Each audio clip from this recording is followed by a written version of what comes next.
Jam 8.30 balik lagi. Hai, halo, halo, halo. Selamat datang semuanya. Welcome back. Seru-seruan selalu. Yes, yes, yes. Oke. Selamat datang di acara live kita pada malam hari ini. Ya, kasih silakan komentar-komentar Anda. Terus kalau ada yang mau ditanyain, silakan ditanyakan. Kemarin ada yang nanya, ada yang mau nanya.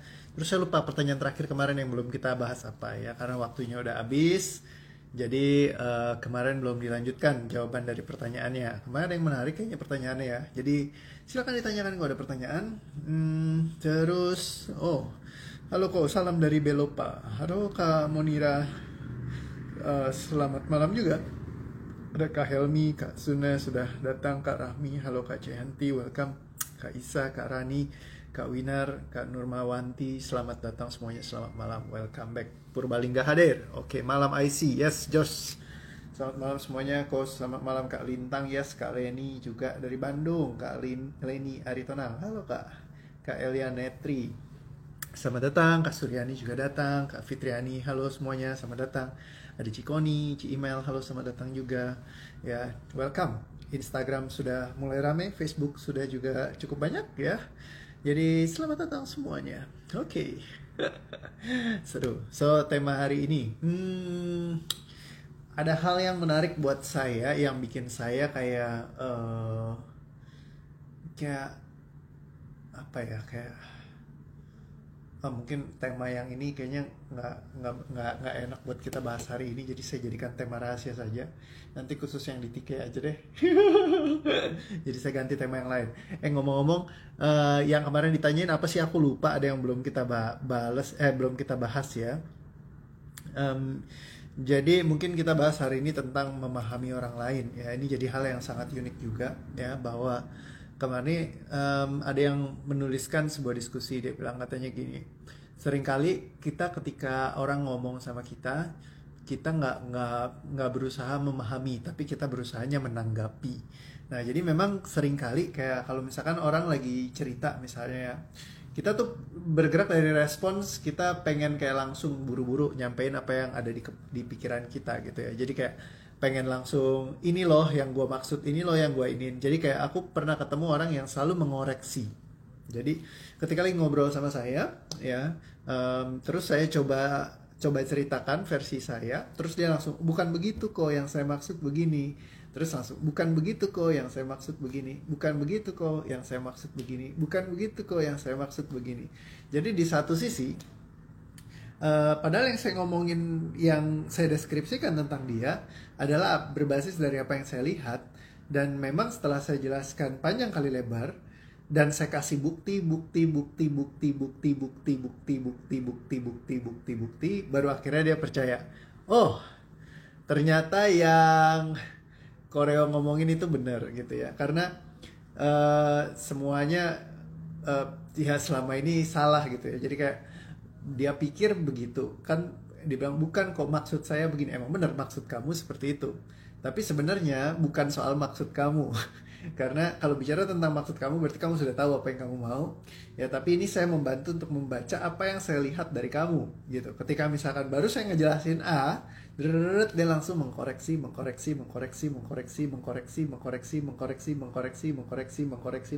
Jadi ada manusia yang masuk ke dalam mode ini, di mana mereka harus mengoreksi segala sesuatu hal, bahkan yang kadang-kadang baik, yang kadang-kadang tepat pun dikoreksi sama mereka. Karena ketika kita seringkali, kalau yang saya rasakan dulu, saya juga pernah masuk di mode ini, kok saya jadi harus ngebenerin ya segala sesuatunya gitu, dan saya nggak bisa salah gitu, kayak semuanya harus perfectly seperti apa yang saya pikirkan, kamu harus berpikir seperti itu juga. Sedangkan namanya dalam kehidupan, ada orang yang punya pemikiran yang berbeda-beda. A sama B bisa saling bertolak belakang, ya kan? Dan dua-duanya bisa benar adanya versi mereka masing-masing gitu loh. Kalau sesuatu yang absolut ada, ya ada juga yang tidak absolut. Misalnya gini, absolut itu contoh kalau digigit harimau itu sakit, ya. Pasti kan kalau digigit harimau ya rasanya sakit gitu. Nah, cuman ada juga yang sesuatu yang relatif gitu. Belum tentu hal seperti itu tepat adanya, karena pemikiran orang kan bisa beda-beda. Kadang-kadang kitanya yang suka nebak-nebak, misalkan oh ini kayaknya begini deh gitu ya. Nah, jadi ketika sesuatu bergerak di energi yang relatif gitu ya, nah sebenarnya itu ya kadang-kadang kita perlu untuk juga mendengarkan apa sih opininya orang lain gitu ya, tentang misalkan ya bahkan tentang diri kita sendiri. Maksudnya kayak yang dia lagi waktu itu ketika lagi cerita ngobrol sama saya gitu ya. Em, saya bilang, ini kayaknya Anda nih kenapa ya bergerak dari energi di mana Anda selalu kayak baru saya ngomong sedikit Anda sudah langsung kayak cut teng, bukan begitu kok maksudnya. Coba kasih waktu sebentar buat saya ngejelasin dulu gitu ya. Habis itu saya coba jelaskan, baru saya ngejelaskan dia cut lagi, cepret. Oke, ini ya contoh ya lagi nge-cut. Oke, saya hitung ya 1. Terus oke, bla bla bla bla, pas ngobrol, prop dia cut lagi, cepret. Nah, ini 2 lagi nge-cut lagi. 3 cepret, dia cut lagi. Terpat, saya bilang ini udah 5 kali di-cut saya gitu ya. Coba kamu sadari gak kalau kamu sedang bergerak dari energi yang namanya sebuah keharusan untuk membenarkan orang lain. Ya kan, masuk dalam energi otomatis nih karena dia bergerak sendiri gitu ya. Apa yang muncul di dalam diri kamu? Terus dia bilang, "Iya, Pak, saya takut kalau orang lain salah melihat saya, salah menilai saya, salah memandang saya." Ya, jadi setiap orang bisa saja bergerak dalam energi ini dan kita tidak sadari. Ya, contohnya kalau misalkan apa artinya kalau kita disalahin sama orang lain. Misalnya kalau kita salah berbuat sesuatu atau orang lain salah menilai kita atau kita mereka ngomong begini padahal sebenarnya saya nggak seperti itu.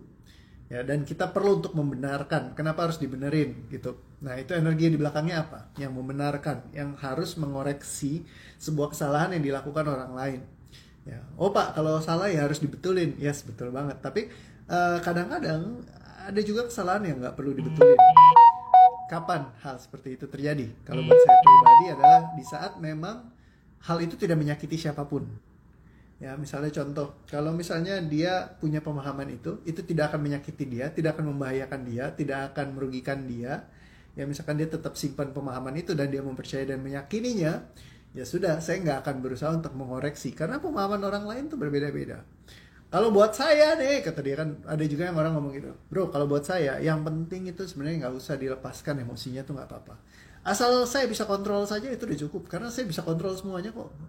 I can control myself, semua emosinya bisa termanage dengan baik. Misalkan dia bilang begitu, apakah saya akan mengoreksinya?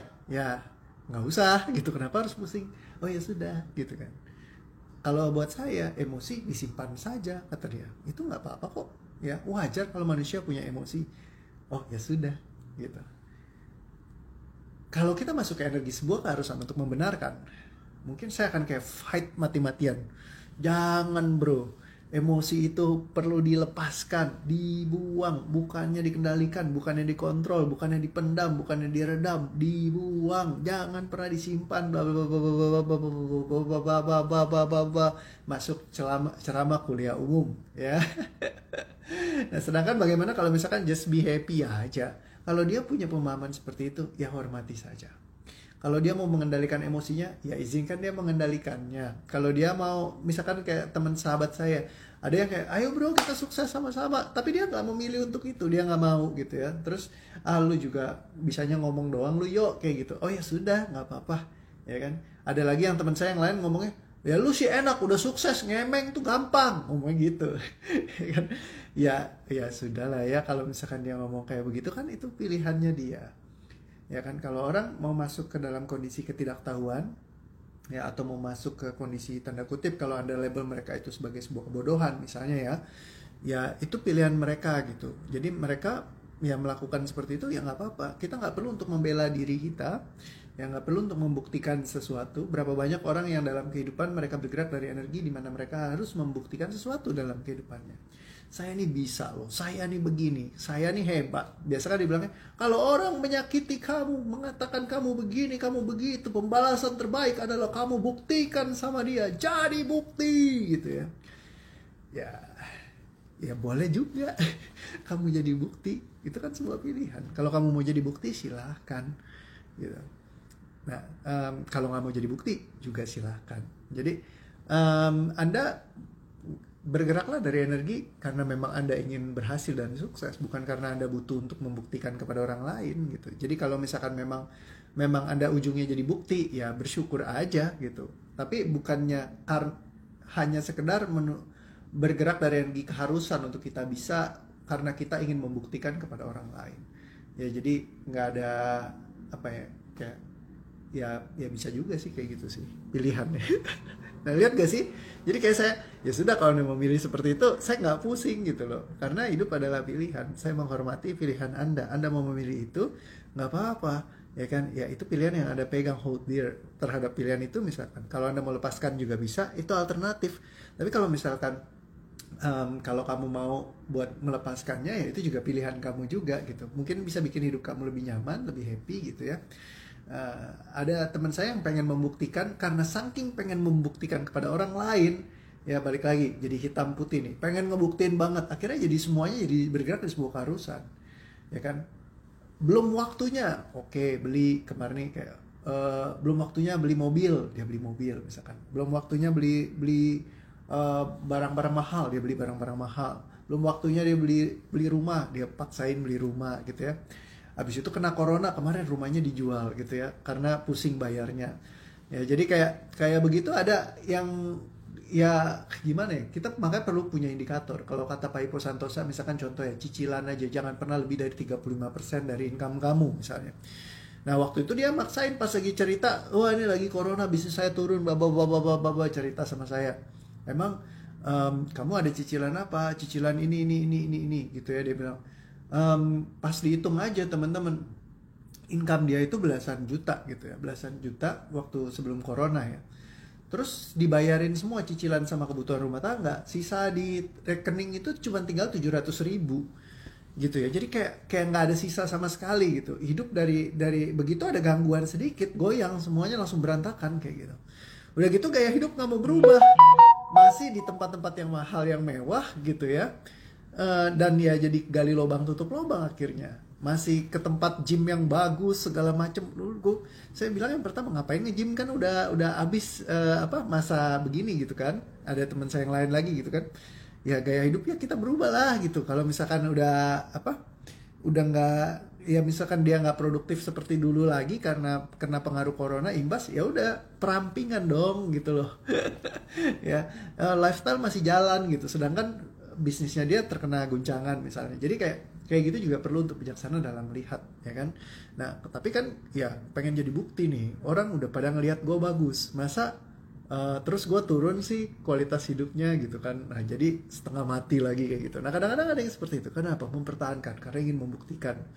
Nah jadi ketika kita bergerak dari energi sebuah keharusan untuk seperti itu, ya jadi bisa banyak hal yang terjadi dalam kehidupan kita. Ngomong-ngomong kok jadi ngasarnya ke sini sih? Tadi kita lagi bahas apa ya? Saya jadi lupa. Ya sudah.